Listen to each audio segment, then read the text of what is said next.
xalqning ichiga kirgan holda, suhbatlashgan holda, nima istak xohishlarini bilgan holda markaz o'z faoliyatini yanada kengroq targ'ib qiladi deb aytib o'tdilar. Yana qanday o'ziga xos uslublar bilan markaz faoliyati shu targ'ib qilinadi? Abdulatif aka, marhamat.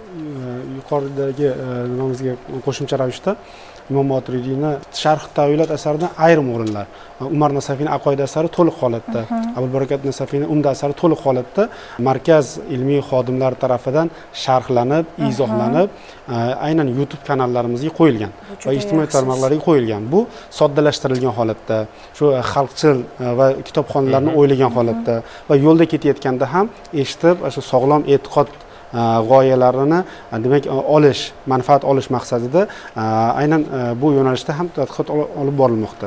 Va yana bir jihat, yuqoridagi siz aytgan savolingizga inobatga olgan holatda biz haqiqatda markazimiz Islom shunoslik akademiyasi huzurida joylashgan. Bu akademiyaning huzurida joylashganligi bizga juda katta imkoniyatlar beradi. Yoshlar bizga kelib murojaat qiladi. Internetda ko'rgan ma'lumotlari, internetda ko'rgan turli xildagi qarashlarni bizga olib keladi-da, bu qarash haqida nima deysiz? Yoki mana bu tarmoqda mana bu ma'lumot yoyilyapti. Bunga moturidiylik ta'limotida qanday javoblar bor? Yoki bo'lmasa mana bu oyat mana bunday izohlanyapti yoki men bunday tushunyapman, bu to'g'rimi yoki noto'g'rimi? Bu borada muammoni qanday hal qilsa bo'ladi? Yoki bo'lmasa Qur'oni Karimda kelgan Alloh taolaning sifatlari bor. Bu sifatlar borasida ham turli xildagi tortishuvlar bor va bu borada ham oqimlarga bo'linib ketgan jihatlar bor. Ana shu masalalarni yoshlar bilan ishlash va yoshlarni to'g'ri yo'nalishga yo'naltirib yuborish va bu yerda xalq orasida bo'layotgan yoki yoshlar orasida yoki universitet talabalari o'rtasida, islomshunos talabalar o'rtasida chiqayotgan savollarga biz tayyor muammoni olib keladi va yaqinda bo'lgani foydali edi. Muammoni olib keladi va muammoni yechimi yuzasidan maqolalar yoziladi. Ilmiy raddiyalar yoziladi va bu yozilgan maqolalar bevosita talabalarga beriladi. Va talabalar bu narsadan o'ziga xulosalar olib va ular to'g'ri yo'nalishni olib ketishga muyassar bo'ladi. Bunday jarayonlar biz aynan markaz bilan qo'shni malaka oshirish markazi ham bor.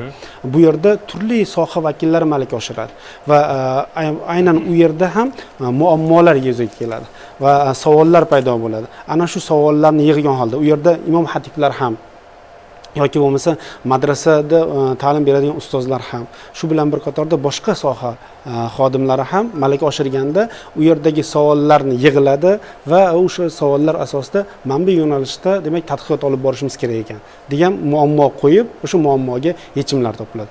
Bu aynan markaz oldiga jamiyat orasida bo'layotgan muammolarni olish va unga yechim topishga imkoniyat yaratadi. Bugun markazimiz oldida turgan asosiy vazifalardan bittasi markazi xalqaro maydondagi nufuzini oshirish, uni o'sha bizga ma'lum bo'lgan o'sha nufuzli ilmiy tadqiqot markazlari va dargohlari nufuzga tenglashtirishdan iborat.